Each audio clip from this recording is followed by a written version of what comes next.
I'm Melissa with Fashion Mingle, and welcome to our webinar today. We are talking with Wendy Yu about the virtual Wild West. And next, we'll introduce the rest of the mastermind group. Hi everyone, it's Beth Smith from Fashion Mingle. Welcome to May. I'm really excited, Wendy, to hear what you have to say. It's something that's very relevant, and just can't wait to hear all your ideas. Hi everyone, I'm Noelle. I'm the founder and CEO of True Model Management. We're based in New York and represent all types of models, offering live and virtual model services. I'm looking forward to meeting Wendy today too, so we're in store for a good session. Hi everyone, happy Friday. I am Shirin Movahed. I am a fashion and business attorney. I am also strategic legal business advisor. I help brands create a solid foundation for the successful growth and expansion of their business. And I cannot wait to hear what Wendy has to say about virtual experiences. Hi, I'm Dee. I'm from DCG Media Group, and I'm excited to be here. Look forward to speaking with you, Wendy. I love everything that has to do with virtual, and I'm looking forward to learning. And I created some ambience for you, so. Who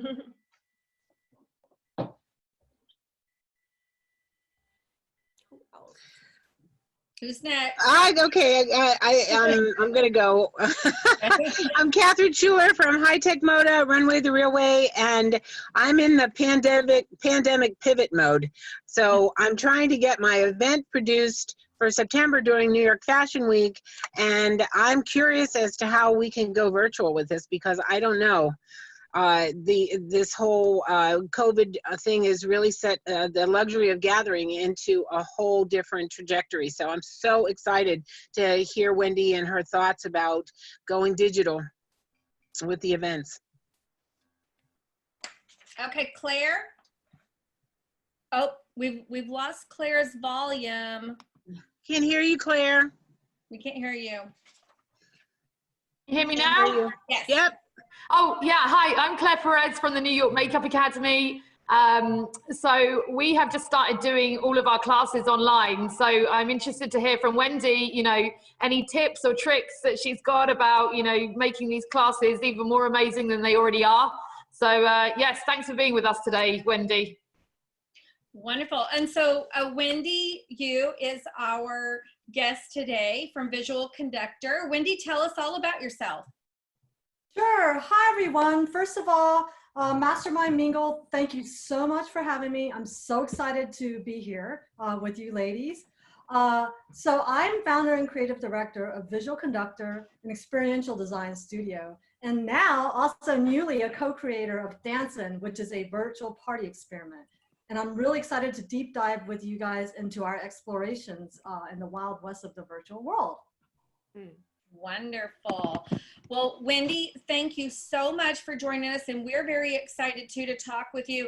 I mean, you've got an amazing amount of experience in the pop-up and event world, working with major brands, and so, you know, everybody always wants to hear about that.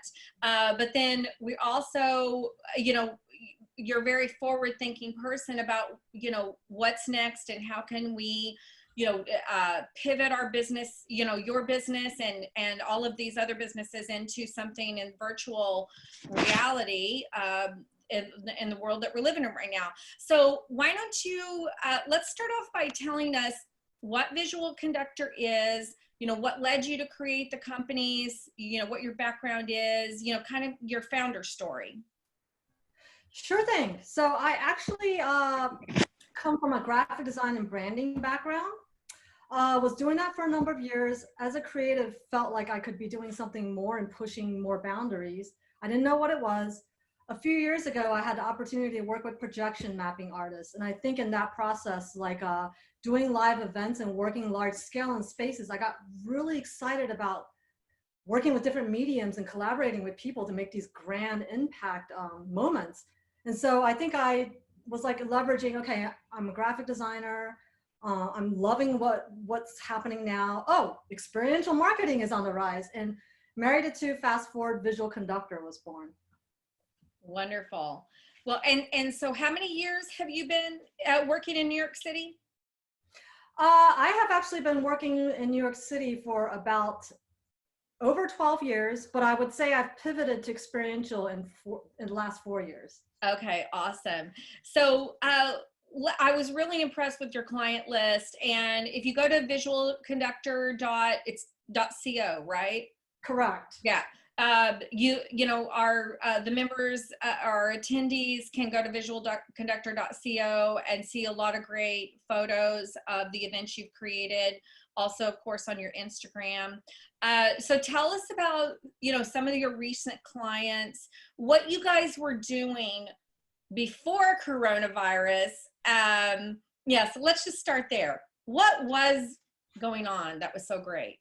First of all, I have so much gratitude for the projects I was brought into. I was working on super amazing stuff with brands such as Dove, CoverGirl, Clairol, and Johnson's, anywhere from product launches to an experiential activation of a campaign, hashtag Show Us for Dove at BeautyCon, actually, which I love because social impact, inclusivity, bonus for me, as well as also the opportunity to work with at CurvyCon, the CurvyCon too. So it's just like, it was just really exciting to just help these brands create these really amazing activations. Yeah. That is cool. So you've done pop-ups. Like, tell us a little bit about like what, you know, what was your, like, give us the details of like one of your favorite projects most recently that, you know, was in the real world. And just give us like a real meaty example of what you actually do. Sure. Okay. So actually something that I really loved is, I mentioned this before, was BeautyCon actually, and working with Dove. I actually partnered with a PR and marketing agency to work on that. But we created 230 by 30 activations at BeautyCon, and they were just launching their hashtag Show Us campaign, which, if you guys know, Dove is like a great proponent of real women in advertising. And it was just a further amplification of that there's lack of a real representation of women like us in advertising, and that we should further promote that. And so it was a collaboration with Getty Images and Girl Gaze, and we did one booth, which was like a basically a 3D launch of their campaign, showing people educating people on the biases and the fears that women experience in advertising, as well as biases that we're not aware of. And then the launch of their beautiful Show Us hashtag campaign, which showed us women of all shapes, sizes, ages around the world, followed by your ability to interact in the campaign as well by being part of the photo booth and hashtagging yourself. And then the other 30 by 30 activation was almost like a gift shop to the museum exhibit, where you got to test out their new products, maybe do like a hand massage to test out the products and just check out the things. Yeah. Very, very cool. So what do you think, like, why are brands, you know, why do brands want to do those kinds of experiences, and how do you think that they benefit from that, from having a pop-up type event or product demo in comparison to just your traditional marketing campaigns? Yes. So in general, I mean, of course, visuals and messaging is most very important at the forefront of these marketing campaigns. But it's just like your consumer these days are a lot smarter and intuitive and selective. And so, you know, just throwing information at them or just throwing splashy visuals at them is not enough. Like, especially with the competition you have, it's really about emotion, hitting that emotional point and driving that point home, inspiring people, connecting with people, like having some kind of relatability, like we get you. And then, yes, it's about the product or the service, but it's really about understanding your audience and creating something impactful that stays with them. Yeah, that's beautiful. So you recently launched your first virtual experience. I mean, like, I want to like hear from you, like, when all of this started happening in New York City, and I'm sure you had your year mostly planned with, you know, what you were doing. You probably had ideas of what was going to happen during Fashion Week. Just kind of tell me, like, how did this affect you personally? And then like, how did you get to the point where you were like, I'm going to take action, I'm going to explore doing virtual experiences? Sure. Well, of course I had grand plans. You know, there's all these awesome events, festivals, projects lined up. And then, you know, this pandemic happened. And quite honestly, like the events and experiential industry just hit a standstill. We were all treading water, fearful, uncertain of what our future is.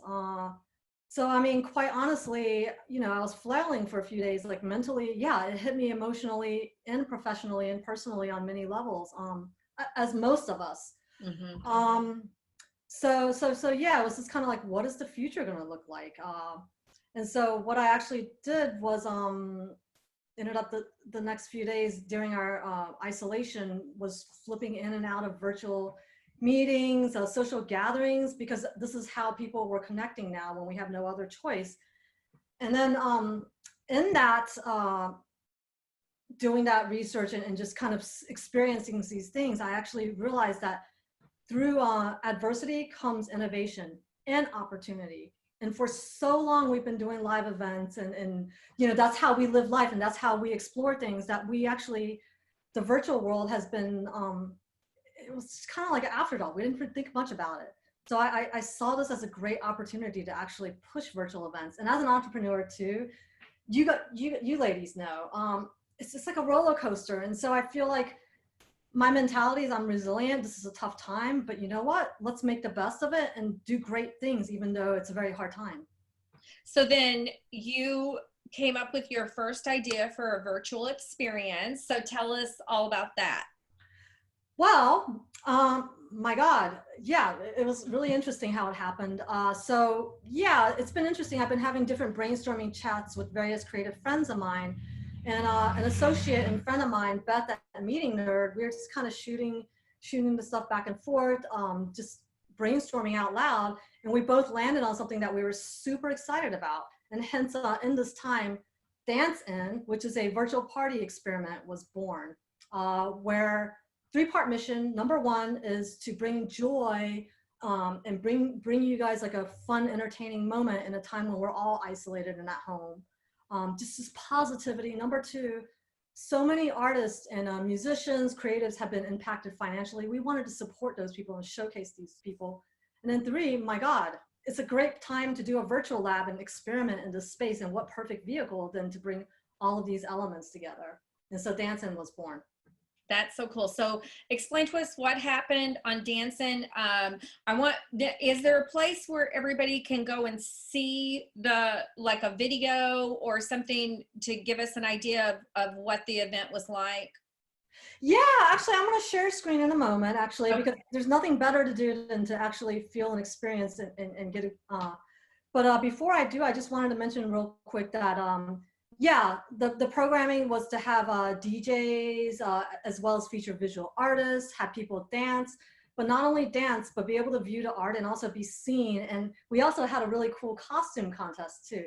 So yeah, let me start sharing the screen and then I'll show you the nuts and bolts of that. Yeah. Okay, perfect. Yeah, give me 1 second as I transition.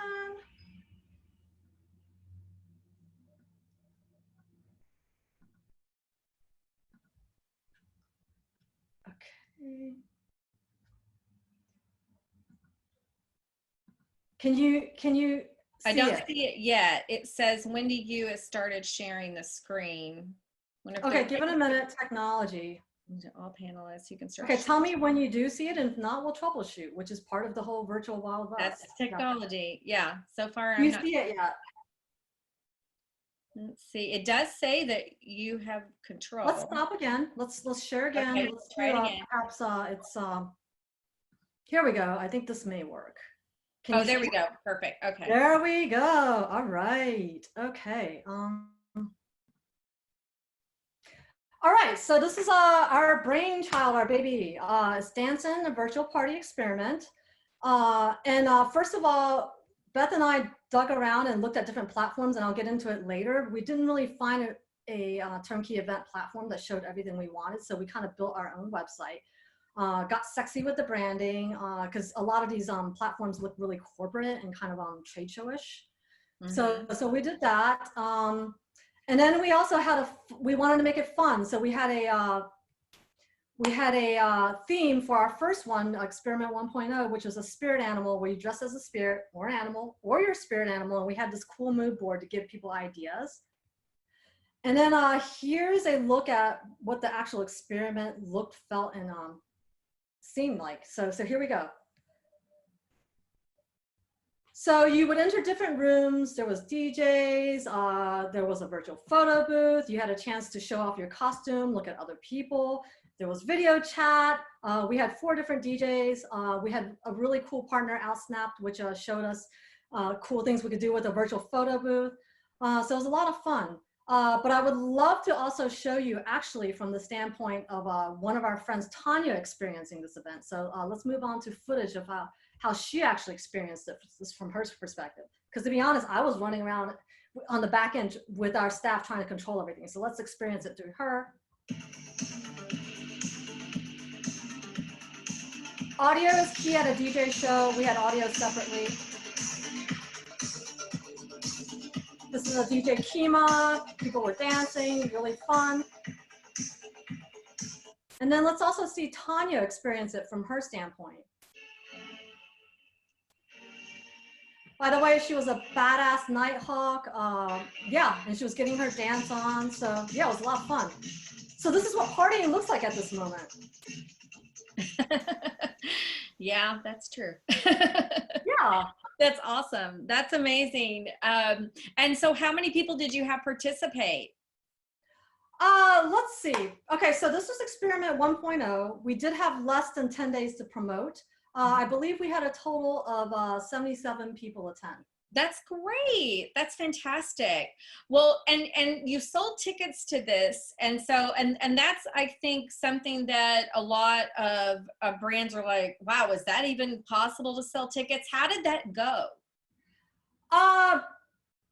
Well, okay, first of all, I would say as we increase our budget, we would love to get a digital marketing person on board because Beth and I did everything ourselves. It was a labor of love.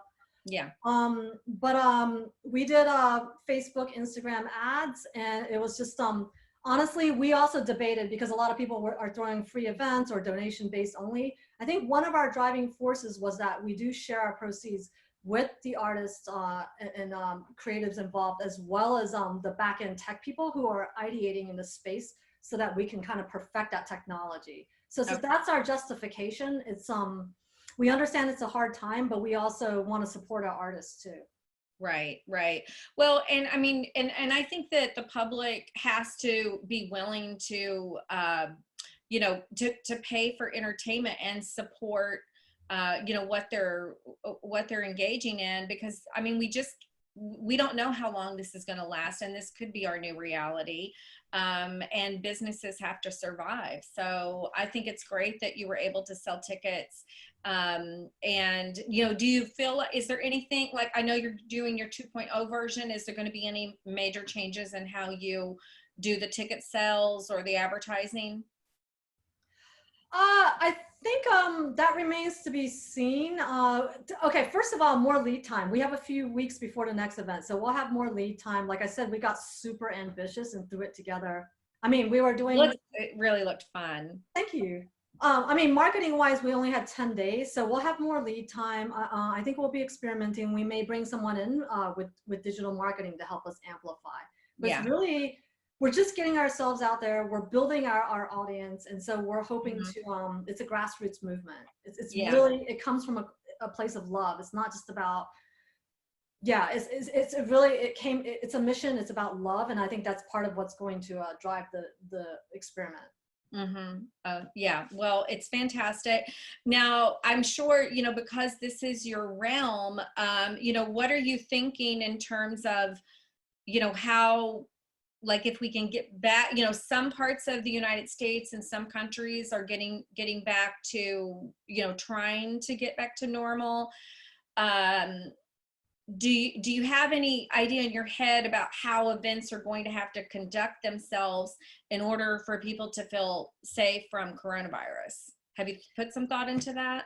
Oh, no, absolutely. I'm always thinking of the future. Yeah, so the forecast of how events and interactions of human behaviors in a post-pandemic world. I mean, first of all, let's be realistic. Even when they start opening stores and restaurants and even event venues, I mean, we're going to be social distancing for a while, maybe 1 or 2 years, because until there's a cure or a treatable way, I mean, it's really still very dangerous. When we get to live events, they will be smaller, I think less crowded. But I think, again, this is a really great space for us to push the virtual world and experiences, because right now, let's be honest, it's a little clunky. It's a little bit like bad websites when, websites first came out, or even video games. It just looked weird and it's awkward. But, we need to have faith that now is the time to make it smart, sleek, and sexy, right? So I think in the future world, I think IRL and virtual events don't need to be mutually exclusive. Why? Because sure, we could do something in New York. We can even have a pop-up that travels to New York and Vancouver, but why not make a global impact? And maybe I could see something from New York, but I can also be in Barcelona and interact too, but not just live streaming, not just looking at stuff. I want to interact and feel like I'm a part of it too. And Yeah. why not do both? I love that. I mean, we have a Fashion Mingle has a party every New York Fashion Week. Yes. And, we've often thought it would be so fantastic if we could, show that to, have parties in other cities the same night and somehow live stream back and forth. I mean, it seems like such a monumental task to pull that off because of technology. So what kind of technology did you use for your event, and what do you think that the technology people kind of need to have to pull off a basic virtual event? Okay, this may be a combination of what we found as solutions and what needs to be, I guess, evolved in this space. Long story short is Beth and I, Beth, actually, she's an event producer. She looked at a lot of, because we wanted a turnkey platform from ticketing to executing and hosting the event. There wasn't really a solution out there that we liked. Either the design looked very corporate, or the cost to entry was just too much without having a lot of features that we wanted. Most of them were adapted toward where you watched a live stream, maybe you could text chat, but there was no interaction, there was no immersion. It just felt very So long story short, we actually partnered with Dig Down Media, our tech partner, and we had a dialogue. We came up with ideas of how we wanted interactions, and he came up with this the tech solutions. And essentially, to be honest, we kind of cobbled the whole thing together. So it wasn't one platform or other, it was a combination. In the future, I would love to see a turnkey platform, and they may be even developing this right now. I would actually even be happy to They are. be part of that, where I'm working with developers and to create this platform, because I know what people want, and I'm doing, yeah. So I see that, but in the meantime, we can actually piece together different apps and embeds to make something happen. Yeah, that's cool. Okay, well, we are going to we're gonna pull in our Mingle Mastermind group because they've got questions, and I'll actually let Shirin take the lead and ask the first question. Hi, Wendy. Hi, Shireen. Thank you so much for that. That is really informative. I have a few questions for, obviously brands that are trying to get involved in this process. Can you tell us on the business side of things, what types of agreements you had with your production, and also with the participants? Did they have to sign releases? And, what was really involved in you creating this amazing experience online?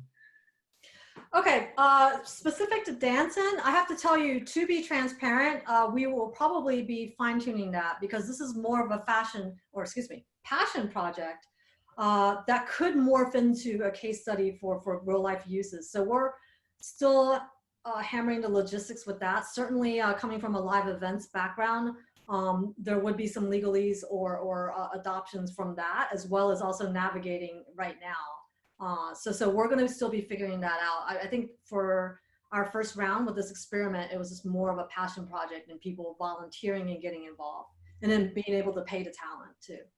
Okay, great. And did you have releases for the participants? Were they going to be involved in you repurposing that, you know, some of those things that we saw, those visuals? Yes, these are actually things we'll have to tackle moving forward. Once again, for this scenario, it was more verbal agreements, and then also, Shirin, I'm glad you're bringing this up because these are things we're gonna have to think about moving forward too. But I think a lot of these artists were open to having their material out there because we were cross promoting them and getting them out there and hoping they would get work. Actually, I mean, even recently we sent an e-blast out yesterday where we're just promoting the art and said, book a DJ, book an artist, you know, let's support the creative community. So for them, I think they saw it as a way of sharing their talents, but we will look into the legals moving forward to protect them and us. Absolutely, and I'd be happy to help you navigate that, because I really do think that, as you mentioned, this is a new way of doing things for a while. This is not going to change. Concert venues are not just going to open up and we're going to just be fine hanging out with everyone around us. And I think what you've created is a great new space and alternative. It kind of flashes me back to watching those, you know, movies in the 80s and the 90s about the future, and it's really cool. And you know, everyone is just sort of having a great time, you know, in their own space, but also sharing that virtually. And I think it's a fun way of interacting, and something to what Melissa was saying about Fashion Mingle. I also think it's a great opportunity for us to be able to link things on a global scale instantaneously. Going to a concert, which you couldn't have gone before. You couldn't go to Ibiza, but now you can have Ibiza in your own home. And as you said, experience it as a participant.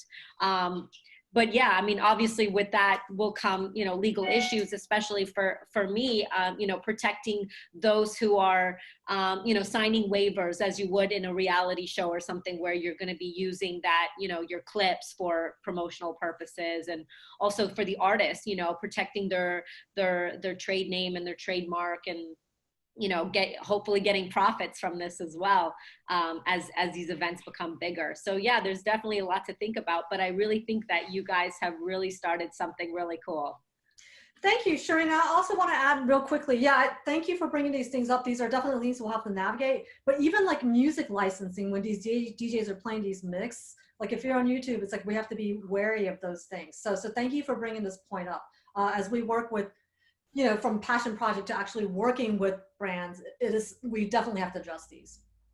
Yeah, I'm going to bring in Dee right now. Dee, you've got a virtual background, and Wendy, you've got a virtual background. So tell us about how you guys did this. So thank you, Melissa. So Wendy, so excited to meet you here because we have transitioned from live events to virtual. And so we've been working with authors. We're going to be planning virtual book signings and virtual book tours. We're actually having a virtual cover magazine party this Saturday. Everybody's invited, where we're going to have like live DJ. We're going to have a celebrity makeup artist, celebrity designer. We're going to have Melissa come in and share a little bit about Fashion Mingle. And, you know, we have been thinking about this because, as you said, you know, and as everybody said, life is much smaller now, like even much smaller. And so that's a good thing in a sense of, you know, we're able to communicate globally now. We're not charging people right now because we're kind of doing A/B testing. We want to see what works, what doesn't work. And then we're taking all this data so that way we can move forward to the next steps of charging, you know, through advertising, because we did have advertisers reach out to us for Latinista.com that want to be part of our virtual cover parties. But I love the whole photo booth thing that you did. So we're actually talking to somebody in Dublin who is she does a lot of virtual reality and she creates all this crazy stuff. So we're kind of trying to see if she could partner with us for these events and for Fashion Week, because we're creating something. We have a really amazing idea for Fashion Week that I can't share right now, but I will. Melissa knows about it. But anyway, so I kind of wanted to ask you, Wendy, like, so, and I love what Shirin shared, because, you know, we're going to put a little clause for tomorrow's event, because we are going to use it for promotional material. And I love that Shirin like thinks about these things. So we're going to put like a disclaimer, like, hey, don't sign up if you don't want to be in our cross promotional material. We need to put something like that in there. But we do have a live DJ. We're going to have a salsa teacher come in and teach us salsa. We're going to do a whole bunch of different things. But my question to you is, when you market it, did you just do it on Instagram? Because we've been marketing it on LinkedIn, Facebook, Instagram, email lists. We're having all the editors email their lists. So what are different platforms? Did you use other platforms, or you just did like ads and promoted it that way? All of the above. We actually used Ticket Leap as a platform. As I had mentioned, it would have been nice to have like a turnkey platform, but yeah, we used Ticket Leap. We did do Instagram ads. We did Facebook, LinkedIn, our friends. I mean, I think 1.0, while we wanted to get a crowd, we also realized that it was going to be our first experiment, and then maybe not to go super huge, but at least enough to get people there, and also get do testing on the event, as well as also be able to once again support the artists. So we did all of the above. We kind of, yeah, we focus on all of that. Okay, all right, that's good to know, because we're not really selling tickets. We're kind of like having everybody register on Zoom, and then we're going to take that email list and kind of build from there to kind of like create ticket sales eventually to our cover parties. Yeah, okay, two things. One is we definitely were mission driven, and we made that at the forefront when we first announced it. Like I said, the 3 points, you know, it's just like innovation, supporting artists, and also bringing you guys joy. So yeah, we drove that very, very much at the forefront. And then, I mean, be transparent and be like, eventually we want to support these people. This is the first round testing, and then perhaps we would be charging, but really it's to be able to pay a lot of people who are probably not working right now. Yeah. So make it very clear, because it's just like, we're not looking to make huge bucks right now, quite honestly. Yes, we need to survive right now, but there's a lot of people suffering right now. We're just trying to help these artists. Yep, that's awesome. Wonderful. And then I want to say, so I noticed, Dee, you've got a video in your background, and Zoom allows you to upload a virtual background. Do they allow you to do a video and you selected it from Zoom? Is that me or Wendy? Yeah, I want to ask you, Dee, how you. So I was like playing around with Zoom, because I know it does a lot of things that I don't know yet. So I was looking for different templates, and so I chose this one for today. But they give you like 4, and then I think you could upload one. So you could upload your own, like you could customize it. Cool. And then Wendy, I love how you did a branded background. That just, I think it was Beth, my partner, is always telling me I don't do enough branding. And so I think she brought that up recently. So that's great. I love how that looks. And so you just did that like in Photoshop? Yeah, Photoshop as a designer, just putting that together. And which brings me to Melissa, actually, you bring up a good point. It's just like, there's really simple things. I mean, I think, first of all, during a live event, people are overwhelmed if they have no experience. They're like, oh my God, where do I even start? So think of virtual events. They're just like, oh my God, it's just so much. What do I do? And it's not that complicated in terms of, first of all, it's really about your goal and what you're trying to accomplish, first of all, your story, what info you're trying to convey. And then you figure out what the technology is that will help amplify those points. But to what you're saying, like something, details, small details, even something like doing a simple branded background in Photoshop for Zoom. Get a graphic designer to do it. You might even be able to do it yourself. If you want to optimize it, have a green screen or a solid background and good lighting. It's not perfect. You know, if I hold up my hands, it's still a little wonky, but this is the virtual space. It'll get better as we go along, but this is simple little things you could do. It's just like branded backgrounds. And also, Melissa, you could create something like that in Canva that gives you a Zoom background, and you could create it for like nothing. Yeah, Canva is a great tool. We Beth and I were just talking about that too. Like I'm Wendy, I'm a professional graphic designer from my from the 90s. And so I'm like a Photoshop person and can do that kind of stuff. But definitely Canva is a great tool for people that aren't professionally trained. Is that what you use, Dee, a lot? I use it all the time. It's like my best friend, and Fiverr is my best friend. Fiverr, yeah, Fiverr is really great too.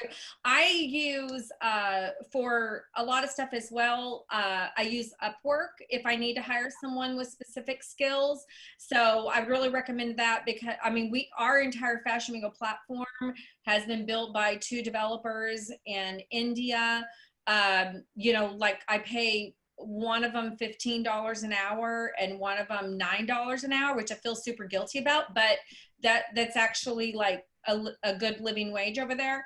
And then we have a fantastic video editor from the Philippines, you know, that we pay a really reasonable price for. So, I mean, it's a global world, and especially when you're a small business or startup, you know, you've got to look for how to get those professional type of skills for something that you can afford. And of course now with, you know, everybody, a lot of time, you can probably find people in your own network that are willing to, you know, work for a really reasonable rate while everybody's trying to, you know, wait until jobs get opened back up. Let's bring in Catherine. She's got a question for you, Wendy. Hi, Catherine.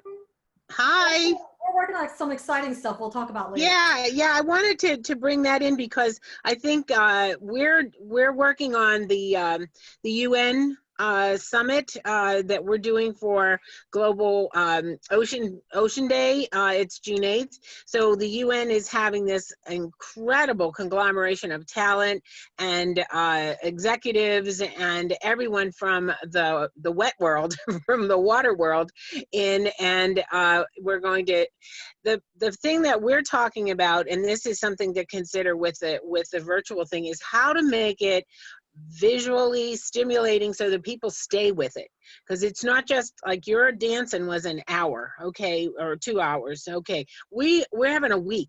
How do people, you know, I think that we were talking about some other things that didn't succeed as well because it was just like, you know, the Zoom Brady Bunch kind of template. And we really want to immerse everyone, not to use, and no pun intended, but we want to have them into the visual experience of actually, you know, experiencing the artist, experience the talent, experience the information that we're imparting in a very unique and interesting way. And you know, that's one of our goals, is to do that with the UN in the ocean. So maybe talk a little bit about some of the stuff that we've been discovering and some of the ways that I think it's going to really be even more impactful and extremely engaging. Sure, Kat. First of all, I'm so excited to be collaborating with you. So I can't wait. So what Kat is speaking about is actually we're collaborating on a project for UN World Oceans Day, which was originally going to be happening on June 8th as a live event.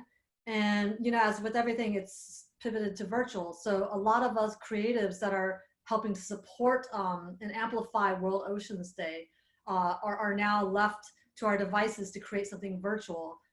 So actually, I'll delve into a little bit.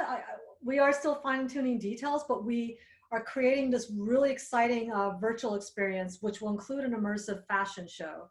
We're talking to technologists now about how to bring that alive and make it exciting for people.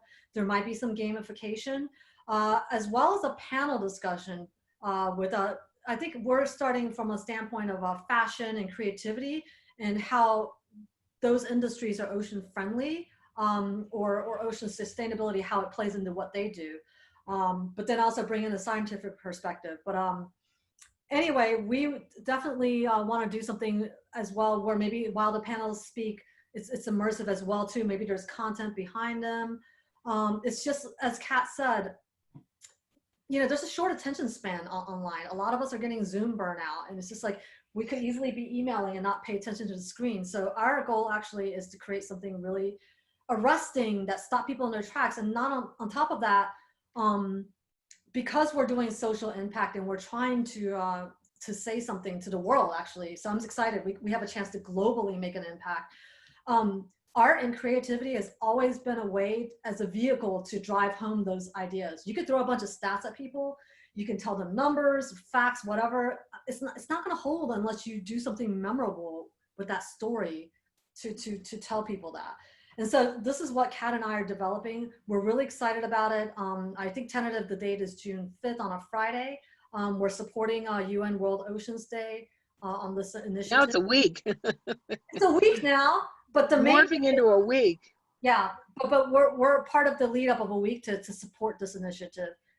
And who knows, maybe we'll have a dance party afterward, a dance and the celebrate. Yeah, we'll have an after party. We'll have the after party. The thing I'm most concerned about is how we're going to have people submit all of their work, and we can streamline that into a cohesive experience, because people are going to be submitting things to us, and how we put that into some sort of a framework.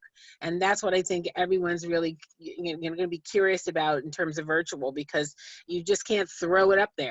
You know, we have to really think it through and make sure that it is as engaging and as exciting an experience as if you were there live. That's the key. Okay, yeah, first off, I will say I don't have all the answers, but I'm also a person who looks for answers and finds the solution and gets to the finish line. So as a creative director, it's just like, again, concept and storytelling is king. You could throw a bunch of technology on it. I never advocate doing VR and AR just because it's trendy. Do it because it makes sense for your content.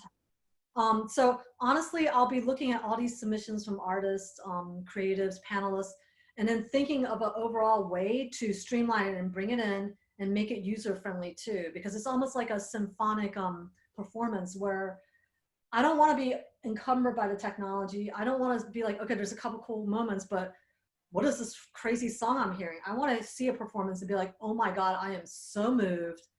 I'm now going to go to the beach and throw away 3 pieces of plastic because of this and what I learned about ocean sustainability. That's what I want to do. An orchestrated overall experience that gets people excited and motivated. Yep. Very cool. Dell from True Model Management, she's doing some virtual stuff. What you have a question? Hi, Wendy, I do. I love what you're doing. I can't wait to attend your next visual conductor event. And since I didn't participate in the last one, I'm curious, you had mentioned moving around from room to room and being more immersive. How did you in your first one make it more immersive, and how do you move from room to room? Like clicking to a screen or? Yeah, okay, first of all, I'd like to say, I'd like to make clear that it's experiment. I think we're all experimenting in this space, and we were super ambitious for our first one. We did pull it off, but it nearly killed us on the back end. We were super ambitious. Yeah, it was basically where you went to the live event page, and then you had the option of 2 rooms, and then you clicked on one room to hear DJs. The audio was a separate stream. And then if you wanted to see people's costumes or be shown in your costume, then you clicked on another link that's actually sent you to a Zoom room. I would love to see a solution other than Zoom moving forward. That's just what we had for 1.0. On top of that, so it was the first page that brought you to the second page with all the components. And then video chat was also on that same page where you could just choose to flirt or chat with people, look at costumes, as well as a virtual photo booth by Outsnapped, our sponsor, where you could also just take photos, and then you had a branded shareable moment that you could immediately upload to your social. So it was like choose your own adventure, a lot of things going on, yeah. And with the photo booth, more than one person could be photographed together, or was it just like you with the background as if you were there? I'm trying to envision. It would be you with the background as you were there. Without speaking more on that, I just know that there's other technologies that are evolving right now that as we speak, where But I don't want to speak more on that right now, but it's just like there will be more than just you taking a picture in your living room. I just don't want to disclose yet, but exciting things are happening. Yeah, there's a lot. I've been speaking with a few of them that are like in beta now and they're not out either. And a lot of them have like VR headsets that need to be worn with it. Did you explore any like VR capabilities, or, you know, is there a way you can poll who did attend, like what they want? Did you? Yeah, so by the way, I'm still going to talk to you, but I'm going to share screen because what I just talked about probably is hard to visualize. So can you guys see? Yes, I can see. Okay, so let me, so this was the live page that we launched day of before the event. But basically you would just go into these different rooms, right? So, and I will answer that question in a moment, but yeah, sure. You had your separate audio here for people who only wanted to listen to audio, because we do feel that when you're DJing, audio is a priority. It shouldn't be crappy. As well as a dance room, of which was a new window, and you'd enter into Zoom and get to participate there. But if you choose not to, no problem. And then you had a virtual photo booth here where you can also click here as well too. It's not live right now, obviously, because the event's done. And then you can also video chat here. So it's just like, there was a lot to do. One of our learnings actually was that overall, you should be simple with the technology. What may be obvious to us may be a little overwhelming to people. So it's a level of education, almost over explaining, and also noticing that people won't spot all the details. So you have to be short, sweet, and concise with educating people about this until it becomes second nature and the technology improves. But we were very, very ambitious there. Yeah. Looked good. Ambitiously good. I mean, we can all collaborate together to push the needle forward more. You've done a great job, and I love your advice to keep it simple. Yeah, and I'm sorry, Dale, could you please repeat your question? I got a little caught up in my, yeah. Oh, no, that was fine. The visual was great. I was curious if you were able to poll any of the participants to like gather some data like Dee was talking about, and like to figure out what they really want and what they like and what they didn't like, and if you had a good way of polling them that you found effective. Oh yeah, first of all, we called up, some of our friends were involved. We called them up, said, please be constructive. We want to hear the good, bad, the ugly. We also sent a survey to ticket and attendees post-event because we wanted a survey. We wanted to hear what people liked, what they didn't like, what they wanted to see more of. We're really here to improve that user experience, and we know that there's more to be explored in that space. And we want to learn, we want to grow, and we want to bring that perfect virtual event to people. So yeah, we're going to be user testing all the time and asking for feedback. That's fantastic. Fantastic. Keep up the great work. Thank you so much. Yeah, and Beth, do we have any questions from the attendees that you want to share? We have one question from Malika Yates. She wanted to know, I guess it was directed at Kat, if you're still accepting model applications for September New York Fashion Week. And, you know, I guess this is also a question for Wendy. Do you see a situation in which models can be incorporated during New York Fashion Week if it happens to go virtual? Yeah, you can go on to High Tech Moda and just register, hightechmoda.com, and just register as a model, and we'll contact you about it. And just put your submission in there with your photos. Couldn't get more virtual than that. Yeah, so in terms of how models can be involved for New York Fashion Week this fall, we don't really know what's happening. What I would say is, yeah, I mean, it still remains to be seen. I'm going to be thinking out loud right now. I'm open to hearing everybody else on the panel if they want to pop in. But maybe it's 3D body scanning, putting themselves up against a background of some art. Maybe it's mailing them, clothing and having them, explore it that way from their living room between the body scans and cobbling it together with the art. There's a lot of live streaming demos which have been really hot in China, actually, with Taobao, JD.com, where it's live shopping events. Could models and or influencers first get involved with that and promoting like whether it's small businesses or even big brands? Like, I feel like America needs to adopt this live streaming. It's almost like QVC but virtual. So there's ways for models and influencers to get involved and keep at the forefront in people's minds. I'd love to hear if anybody else had thoughts on that. Yeah. Yeah, I mean, we work with good grief, almost everybody on this panel during New York Fashion Week. So, and Dee and I had a lot of things that we were talking about for Fashion Week, and so that's definitely something that we're trying to sort through. I mean, it's I love that you had the different rooms. I think that's really cool, and that's something that could be utilized more. You had 2 rooms, Wendy, but can you have like unlimited rooms or more rooms? Yes, but once again, I have to point out that simplicity is better until people are comfortable in the space, and it becomes more second nature. Because honestly, with a bare bones crew, we almost killed our poor tech people, where they're just back there going, oh my God. Where it's just like 2 rooms is great, but I think we would need more staffing actually to make it like a robust situation moving forward. Yeah. Can you explain to us what that because you've referred several times to the back end of putting this on was obviously very stressful. Can you give us like an idea of like what you actually have to do on the back end to pull this off? Okay. Well, once again, shout out to Dig Down Media, our tech partner. But basically, like different fees. First of all, think about it. When we're in an event, we're all together. So we producers, whatever, we could talk about the logistics, troubleshoot.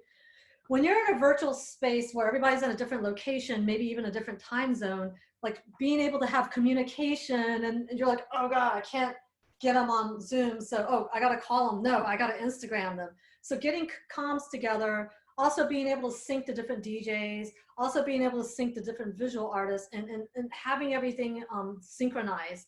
So it's a lot of back end, and people with live streaming or broadcasting backgrounds may have more experience with that, where we learned, somebody who might be a live event producer may be great at that stuff, but it's a learning curve for us as we delve into virtual. So it's a lot of work. We had 3 people in Zoom. We had 2 people in putting everything together, audio and everything else. We probably could have easily used 4 people for the tech end of bringing everything together. So thank you so much, Ian. Wow. I think one thing we should do is go to Fashion Mingle and see who is on there that complements our needs. Go use that directory, because there are tons of talent and tons of people on there, and we can all benefit from who's up there and who needs to do it. And, maybe we could even stream it on Fashion Mingle. A couple of them. I think it's a great resource to get out, to get you into that whole community. Yeah, that's a really good point, Kat, because, I don't think we actually have a category defined for virtual events. So that's something I can take care of in just a second. A new category. Yeah, and then that would be a good thing to sit out to our members. Like if you, have particular skill set in virtual events, please, go in and add this to your category. And then maybe we want to do a Fashion Mingle meeting over Zoom where we just get everybody involved who's got skills in virtual technologies that could participate, whether it's video, audio, graphics.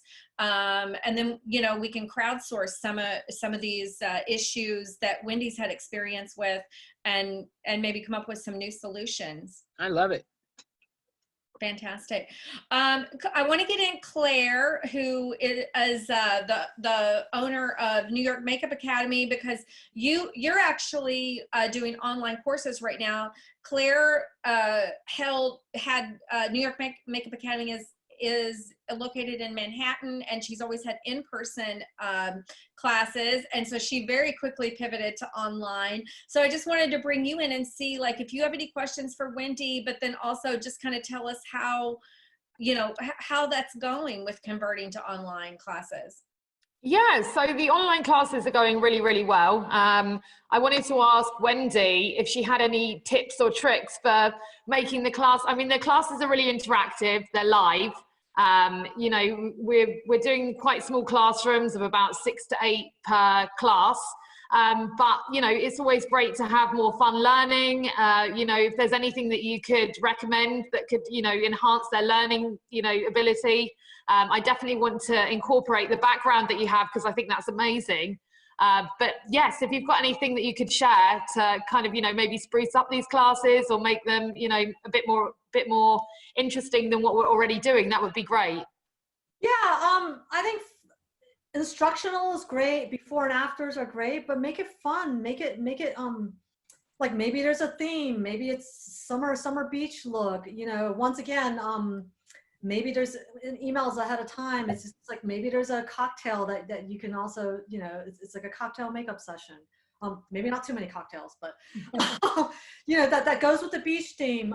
Maybe it's sponsored actually. Maybe there's a contest of best look.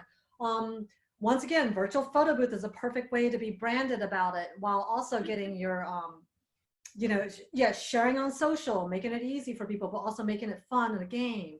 So, and a lot of these ideas can be analog too. It doesn't all have to be tech. So I think it's just making it fun, making it a theme, contest. Yeah. Oh, that's brilliant. Yes, backgrounds, yes. Yes, the background I'm definitely going to be incorporating. That's amazing. Dee, you wanted to chime in as well about that? Yeah, Claire, what also, you know, obviously we're going to be wearing masks. So it's going to be very challenging for a lot of makeup artists to kind of get, but this is the focus now for a lot of people. So I'm thinking maybe you could do classes on eye zoom or zooming on the eyes and different eye looks and like, you know, kind of things like that. And then maybe have celebrity makeup artists come in to teach how to like transform your eyes, because this is right now the focus. Okay, yeah, that's great. And how do your mask work with your makeup? Yeah, we just right had we just had our masks made with our logo on them actually, just for all of our students. Yeah, so that's great with all of our students and for our staff. So that's exciting. Paint the lips on the makeup, on the mask. Paint the lips on the outside of the mask. Yeah. So we had all different ones made. So it's exciting to see, you know, how that's going to look with the makeup. We just got a couple of minutes left. And Lori, I want to have you chime in. I know you were really excited to hear about how Wendy's event went. Lori does live events, of course, for a lot of fashion brands, and she also produces official New York Fashion Week shows. Lori, do you have something you want to? I know you had a previous Zoom you were on, so you didn't get to hear everything Wendy had to say, but I want to just give you a chance to ask her a question if you had something specific. Oh yeah, well, I'm sorry that I missed it. It was a charity Zoom thing, and I couldn't. They were working on getting masks to New York, so I can't wait to see the recording though. I'm coming at you live from a closet. That's my background. Come today. out of that closet. Come out of it. But yeah, I guess, you know, Wendy, what do you see? You know, I think people are getting sort of that like fatigue of being on a Zoom and everything. So how do you feel like, what are ways that people can overcome that fatigue? Because I think at this point you're just like, another Zoom call, another Instagram, another thing. Oh my God, I want to just eat a donut. What's your advice for overcoming that? Yeah, absolutely. I feel the same way myself too. Sometimes by the end of the day, my eyeballs are about to fall out. I have like a screen fatigue. And seeing, like I said, I've been looking at a lot of these things for research, jumping in and out of, flipping in and out of meetings. And having seen a ton of them, you have a lot of competition out right there, right? And half the time, to be frank, it's just like, oh, somebody can email instead of paying attention to you, right? I think it's first of all, like maybe arresting backgrounds such as this branded background that I have right now. It's super simple, good lighting, green screen, do it. Also just ways to kind of switch things up where even if you have to be Zoom and you're limited by Zoom, maybe different things like it's about it's all good. It's live and it's virtual in its life. But anyway, it's just gamification, like lo-fi ways of people getting involved. Like maybe it's a wine happy hour, I mentioned before, a cocktail happy hour where you have a recipe that's maybe custom tailored for the event or theme. Just ways to make it more fun so it's not so cut and dried, because a lot of times you have to think about it like, what would I like to do? What would I like to see? Instead of us being like, oh no, not another Zoom meeting. It's just like, I always look at it from like I guess being a creative, like a childlike vision of like, what would make me happy? What do I want to see? Think of fun ways, think of what goals you want to accomplish, and then figure out the tech that comes in afterward. And sometimes it may not have to be super tech heavy. Maybe it's just something low key where you email people beforehand and be like, make a cool sign and share, or a cool prop or something.